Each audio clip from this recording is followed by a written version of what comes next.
So the other day, I was cruising on the internet and I stumbled across Wreck-It Ralph Breaks the Internet, otherwise known as Wreck-It Ralph 2 for the uninitiated. And during the course of the trailer, there came this scene that I thought was absolutely hilarious, but not hilarious for the reasons you might think, or the reasons that the writers of this joke might think. So I'm gonna play the clip here, and hopefully this video does not get copyright strike for playing this trailer. And I just want you guys to check this out because I thought this was hilarious to me. So here we go. Hi.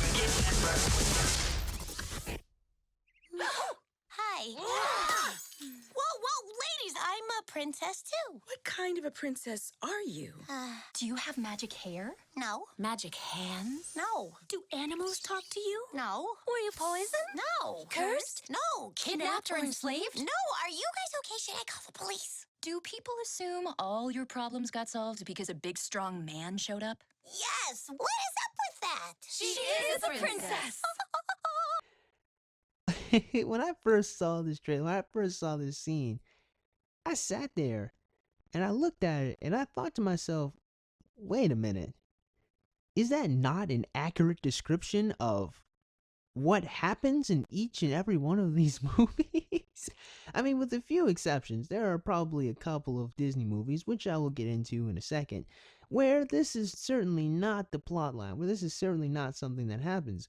However, a lot of these Disney princesses cannot be talking that grade A bullshit. And that is what this is, my friends. Some grade A bullshit. Now let me preface this video off by saying that I'm not angry at this, okay? I don't want anyone to come across this video and be all, you just mad, angry MRA talking about them damn feminists. Or someone coming, oh, you just mad MGTOW over here spreading you misogyny, hating women. No. It's not anything like that. I'm just really curious as to how anyone could write this joke and someone not stop by and say, come on, man, like, that's some bullshit. Like, this is literally the plot thread of probably more than half these movies. And when I say the plot of Disney movies, I literally mean, like, this is generally the plot of all of these movies. I mean, there are a couple of movies, say like Mulan. Let's actually first preface this with one very important distinction, because a lot of the times there are actually very few Disney princesses that actually exist. Most of the female protagonists in Disney films are not princesses. So let us expand the definition of a Disney princess to be a protagonist in a Disney film, or a female protagonist in a Disney film. Yes, that will be our working definition for Disney princess. And I think it kind of shows, because I mean, Mulan is a Disney princess, but she's not a princess. She's actually a peasant girl. I don't, so that kind of stipulation. So again, working on that definition. Again, vast majority of these films are quite literally a big strong man shows up and he kind of like solves, if not the entire plot of the film for these young ladies, at least half of it. And we can go down the list, my friend. So let's actually look at some of the princesses that are shown here in this trailer, and we're just gonna go down the list, and we're just gonna end on the creme de la crop of Disney princes, okay? Like the realest nigga in Disney. We're gonna talk about him in a second, but we're just gonna bullet point all the bullshit here, okay? Because there's some points here and some bullshit here. Let's go. Let's take it from the top with the very first Disney princess, Snow White. Now, Snow White can't be talking any shit. She can't be saying a goddamn thing. Because Snow White didn't have one man come and help her. She had 7 dwarves, nigga. 7! 1, 2, 3, 4, 5, 6, 7 dwarves chase this witch off of a cliff where lightning strikes and she does. Snow White is a very peculiar film. In fact, lots of these Disney films are peculiar. Anyhow, the point is, at the end of the day, yes, a big strong prince came and kissed her out of her magically induced coma. So, yes, that's literally the plot of that film. Let's move on to Princess Jasmine, who, my favorite Disney character of all time. Aladdin strolled up in there. You know, I mean, yeah, Aladdin lied. You know, the nigga wished to be a prince, which I guess kind of isn't lying because he did make a wish and became a prince. But let's not sweat the details. Again, it was this nigga Aladdin who saved her from getting married to Jafar, who was manipulating her father. So Aladdin may not be a big, strong man, but he is certainly a man who came and solved all of her problems. I mean, this nigga even fought the most powerful sorcerer in the world who transformed into a giant snake, all to save her life. Jasmine can get that bullshit all the way the fuck out of here. My nigga Cinderella. My nigga Cinderella. Come on. You can't be talking that good shit, Cinderella. Come on. Because last time I checked, bruh, it was that butler and the prince going from house to house looking for the lady that had the glass slipper. And then you ended up getting married to him. And all of your problems were solved. You can't be talking that good shit. Go ahead and sit down, Cinderella. Nice try. Good effort. But not today. Now, Pocahontas actually can talk a little bit of that good shit. To be fair, she kind of half caused the problem, but at the end of the day, she also kind of fixed it too. I guess you can consider this fixing. I don't know. I mean, to be fair, yeah, her squeeze did save her father from being shot. So I mean, she wasn't saved by a big strong man. She actually, well, not really more of an active protagonist, because I mean, Pocahontas is kind of slow as a film, but at the very least, we can say that she herself was not saved by a man. Okay, so she has a little bit more leeway here in saying that her problems were solved by some. In fact, these niggas brought the problem. Pocahontas, she seemed to be living a pretty okay life. Maybe she didn't want to marry the nigga Cocoam, but I mean, the nigga dying, I don't really think solved that. It was the best way to solve that problem. So Pocahontas, she gets a pass. She's okay. So now we get to Elsa and Anna from Frozen. Now, Frozen as a film was written to actively create a story in which a female princess is not saved by a man, and also as a subversion against the trope of princesses marrying princes that they first met. Now, this trope is some bullshit when you actually look and analyze Disney films, which I may or may not do one day in the near future, just, you know, for fun. But, I mean, there's lots of problems I have with Frozen that I can dissect in some other film, but let's just stay here and say, Anna, Elsa, yes, it is reasonable for them to say, look, our problems were not solved by the inclusion of a man. In fact, our problems was caused by Elsa, and Elsa's parents, they caused a huge problem there. Our problems were caused by Elsa, and our problems were solved by Anna. Anna did indeed save her sister. This is a fair and accurate description of this movie's plot. She did get help from Kristoff, but it was mostly Elsa. Anna. Elsa caused the problem, Anna fixed it. So, yeah. Now, Moana, I like you. I really do. You're an okay Disney protagonist. You're a little bit more proactive than most of our previous Disney princesses, but you can sit your tan islander ass down, because we all know that quite literally the second act of your film was you finding Maui, who just so happens to be a big strong man, coming and literally being the anchor to solve most of your problems. Now, the thing I like about Moana as a film, to be serious here, was the fact that we did indeed have a man and a woman working together, using their strengths and weaknesses to overcome the problems that they have. However, it is some tried and true bullshit if Moana was going to sit here and pretend that, again, one of the biggest plot points of her movie was literally getting this nigga Maui to come join her, like, and then getting the nigga's hook so he can go fight the giant lava monster. And then let's not also forget that Moana actually could not sail, and Maui had to teach her how to do that, which is actually very curious to me, how an individual who would love to go out to the sea so badly actually never cultivated the skill to sail, but at the same time her dad never let her go out to the sea, so it actually makes perfect sense. So, I don't know. Point is, Moana needed some help that she got from Maui, and if she did not have this big strong man there, her movie would have gone totally different. So it's some bullshit for her to talk some shit. Like, maybe she could say at the end of the day, I am the hero, which she was, but she wouldn't have gotten that far without a big strong man. I'm just saying. Now, Belle is actually a really interesting case because I mean, one, she's not really technically a princess, but that's neither here nor there, as we discussed earlier. But another thing about Belle is Belle doesn't really have much of a problem until the halfway point of the movie. And I know you guys think I'm on some bullshit, but listen, just take a sec, just listen. So what happens is she decides to trade places with her father, in the dungeon, and the Beast, seeing this as an opportunity to lift the curse, decides to oblige her. What happens is they're kind of they butt heads a little bit, but Belle eventually decides to go to a place where she's not supposed to go, leaves actually because the Belle ends up yelling at her and hurts her feelings, so she just bounces. Now here's something interesting. Once she was able to be given the West Wing, you realize that the nigga could have left at any moment in time, right? Which she did after she got yelled at. So she runs away, and now the movie would have been totally different if a bunch of wolves didn't just randomly appear. If the wolves weren't there to block her and the Beast wasn't there to come and protect her, she could have just continued to bounce. But then here's another thing. Belle still could have bounced.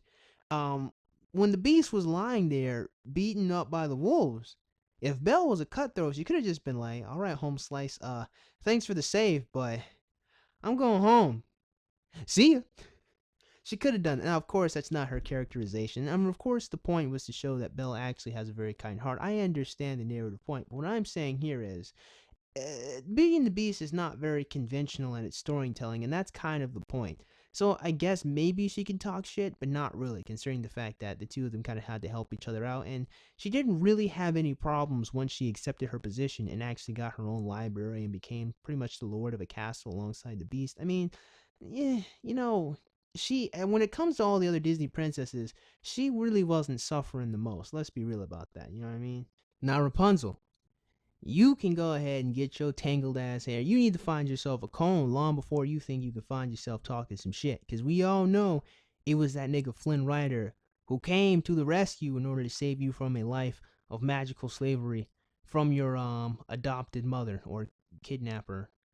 I guess she calls her mom, but she wasn't really. Anyhow, that's neither here nor there. Here's what happens. I mean, Flynn Rider does indeed get his ass stabbed in his attempt to rescue Rapunzel, but by cutting off her hair and making her useless to Mother Gothel, not only does he undo the spell that allows her to be killed by the chameleon, which is one of the most unclimactic deaths I've ever seen, but it's dramatic, but it's not very climatic when a goddamn chameleon kills you.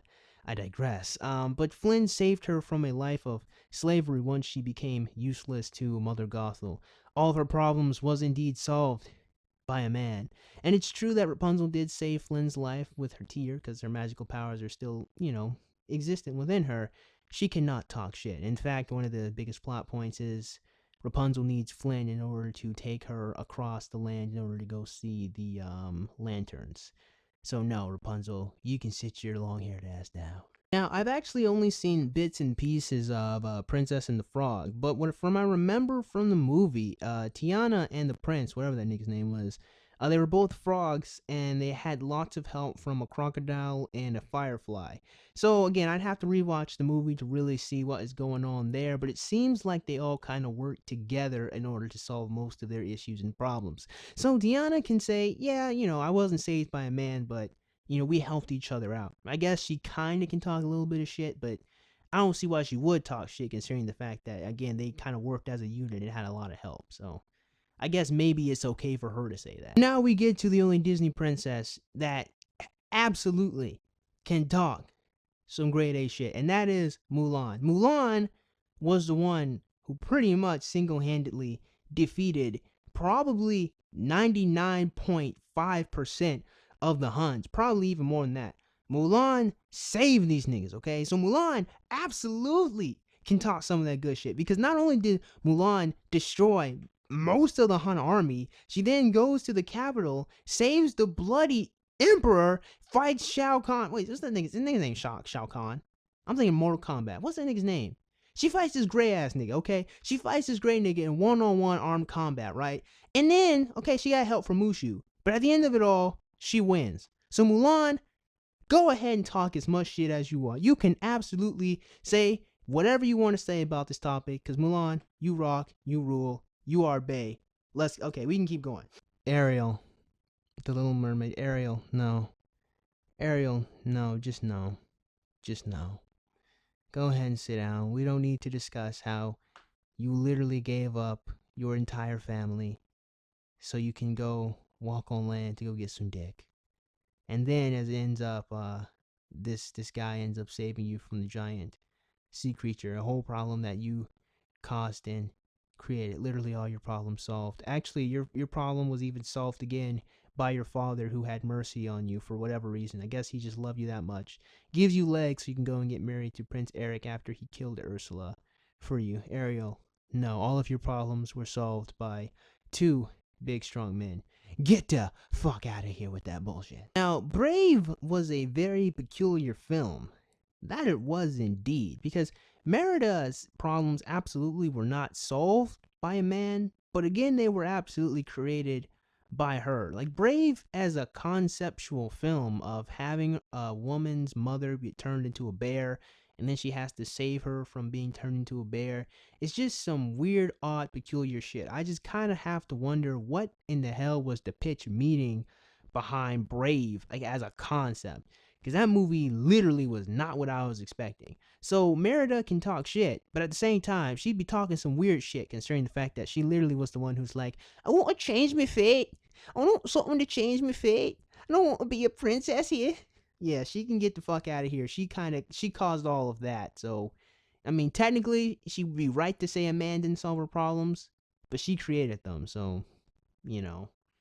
And then we get to the crescendo, my niggas. We get to Aurora, aka Sleeping Beauty.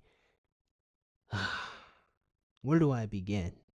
Let's gloss over the fact that she was saved by her fairy godmothers. Because remember, this is about how... Do people assume all your problems got solved because a big strong man showed up? So let's just talk about the realest nigga in the Disney Cinematic Universe. Yes, the Disney Cinematic Universe, my niggas. We gotta talk about the Thor of the Disney Cinematic Universe. Prince Philip is the Thor, my niggas, of the Disney Cinematic Universe. Let's talk about Prince Philip and how this nigga literally came out of nowhere and solved all of Aurora's problems. So this nigga gets caught by Maleficent, right?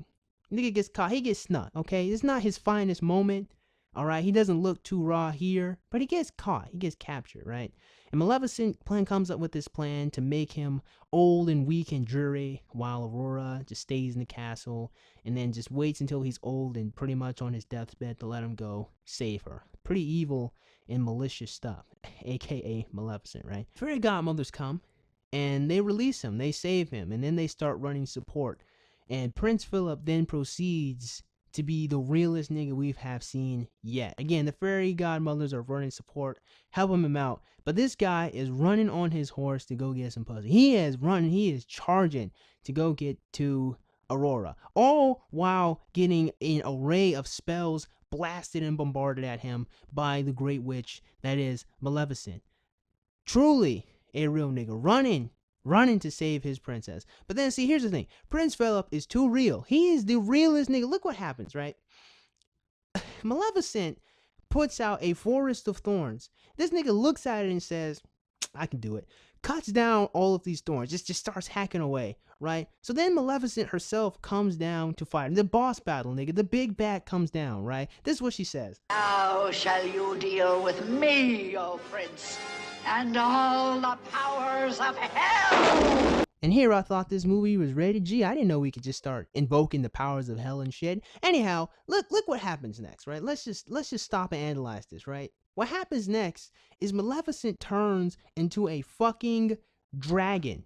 She turns into a dragon. And you know what my nigga Prince Philip does? My nigga Prince Philip looks at the fact that this bitch just turned into a dragon and charges the bitch. This nigga charges a fucking dragon. Now, then he immediately gets knocked back because it's a fucking dragon. But then this nigga decides to engage a dragon in one-on-one armed combat. Remember the context here. That he is fighting a dragon for a woman he met once in the forest, my niggas. Fighting a fucking dragon for a woman he saw one goddamn time. So now, this is what happens, right? This is what happens. The nigga gets pushed up to a cliff, all right? He's running away. It's the climax. It's getting rough. It's getting tough. Here it is, man. Look what happens next, okay? Again, the fairies, they're running support. Look what happens next. Thou sword of truth, fly swift and sure, that evil die and good endure.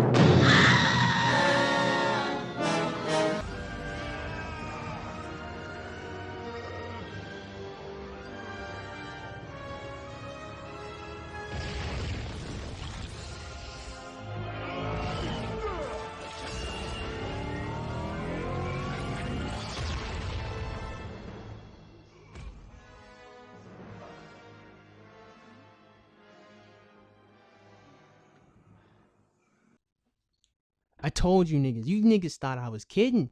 You thought I was playing when I said Prince Philip is the Thor. The Thor, my niggas. This nigga was Thor before Thor ever came out and threw his mighty axe at Thanos. Prince Philip set the fucking precedent for our nigga Thor. You guys thought Thor was the MVP in Infinity War. Prince Philip is the MVP of the Disney Cinematic Universe. This nigga slays a dragon for a woman he met one time in the forest. Realest nigga ever. Again, this joke is precedented on the idea that these women are strong and that it's wrong to assume that their problems came and solved by a man. But as we have seen, as I have gone through each plot point over and over again, we have seen that yes, indeed, strong men have come and saved a lot of these women from their issues. Now, some of these women, definitely they can say, nah, that's not what happened. But vast majority of these films, their plot line is literally a prince or some pauper coming and saving them.